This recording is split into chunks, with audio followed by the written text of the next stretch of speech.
পঞ্চায়ত নিৰ্বাচনক লৈ শাসক বিৰোধীকে ধৰি সকলো ৰাজনৈতিক দল তথা ৰাজ্যৰ মাজত ব্যাপক তৎপৰতা পৰিলক্ষিত হৈছে। ৰাজ্যৰ আন পঞ্চায়তৰ লগতে বৰপেটা ৰোডৰ পঞ্চায়তত নিৰ্বাচনক লৈ বিশেষ তৎপৰতা দেখিবলৈ পোৱা গৈছে। আজি বৰপেটা ৰোডৰ 7 নং নিচুকা গাঁও পঞ্চায়তৰ 2 নং খণ্ডৰ নিচুকা গাঁও ৰাজ্যৰ মনোনীত সদস্য পদৰ প্ৰাৰ্থী আৰিফা আহমেদৰ মুখ্য নিৰ্বাচনী কাৰ্যালয়খন মুকলি কৰা হয়। আজি এই নিৰ্বাচনী কাৰ্যালয় মুকলি অনুষ্ঠানত 5 শতাধিক সমৰ্থক উপস্থিত থাকি প্ৰাৰ্থীগৰাকীক উৎসাহ প্ৰদান কৰে। প্ৰাৰ্থী আৰিফা আহমেদে সংবাদ মাধ্যমৰ আগত কৈছে তেখেতক ৰাইজে যথেষ্ট সঁহাৰি প্ৰদান কৰিছে। জয়লাভ কৰাৰ পিছত তেখেতে উক্ত অঞ্চলৰ সমস্যা সমাধান কৰিব বুলি প্ৰতিশ্ৰুতি প্ৰদান কৰে। আনহাতে উক্ত অনুষ্ঠানত উপস্থিত থাকি স্থানীয় তথা সচেতন ৰাইজে জনাইছে আৰিফা আহমেদৰ জয় প্ৰায় নিশ্চিত। অনাগত দিনত তেখেতৰ নেতৃত্বত অঞ্চলটোৰ সমস্যাসমূহ সমাধান হ'ব বুলিও তেখেতে সকলোকে আশা দিছে, অৰ্থাৎ তেখেত আশাবাদী। নিউজ ডেস্ক অসম ক্ৰান্তি সংবাদ।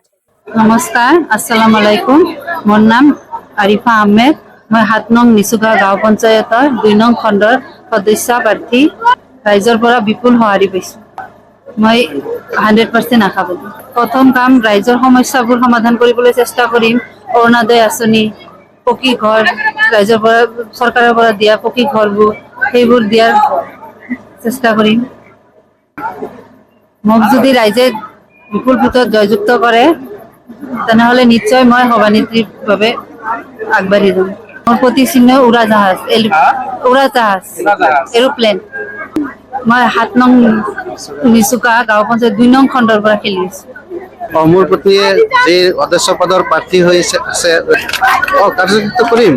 মোৰ পূৰ্ণ বিশ্বাস আছে আপোনালোকৰ মুক্ত পঞ্চায়ত বাবে মই প্ৰস্তুতি আছে। মোৰ স্ত্ৰী, মই যিমান পাৰোঁ মই আপোনালোকৰ ৰাইজৰ আশা মই পূৰণ কৰিম। মোৰ 2 নং খণ্ডৰ যিসকল ৰাইজ আছে মোৰ লগত পূৰ্ণ বিশ্বাস আছে, মোৰ লগত আছে, এতিয়াও আছে। মই 100% বুলি ক'ব পাৰি মুক্তভাৱে কৰিম। আৰু আমাৰ যি সমাজকৰ্মী আছে সকলোক লৈ মই কাম কৰিম। মোৰ অঞ্চলত বিশেষকৈ যি আমাৰ পানীৰ সমস্যা, মানে ইয়াতে বানপানীৰ সমস্যা আছে। বানপানীৰ সমস্যাৰ কাৰণে আমি বহুত বছৰ এই ভুগি আছোঁ। বহুত চেষ্টা কৰি আছে ৰাইজে, কিন্তু হোৱা নাই। সমূহ অসমীয়াবাসীলৈ নৱবৰ্ষৰ শুভেচ্ছা জ্ঞাপন কৰিছোঁ। 7 নং নিচুকা গাঁও পঞ্চায়তৰ 2 নং খণ্ড নিচুকা গাঁৱৰ সদস্য পদৰ প্ৰাৰ্থী আৰিফা আহমেদক, ৰাইজৰ মনোনীত প্ৰাৰ্থী আৰিফা আহমেদক আপোনালোকে উৰাজাহাজৰ ছবিত ভোট দি জয়যুক্ত কৰিবলৈ মই আপোনালোকৰ ওচৰত পূৰ্ণ আশাবাদী।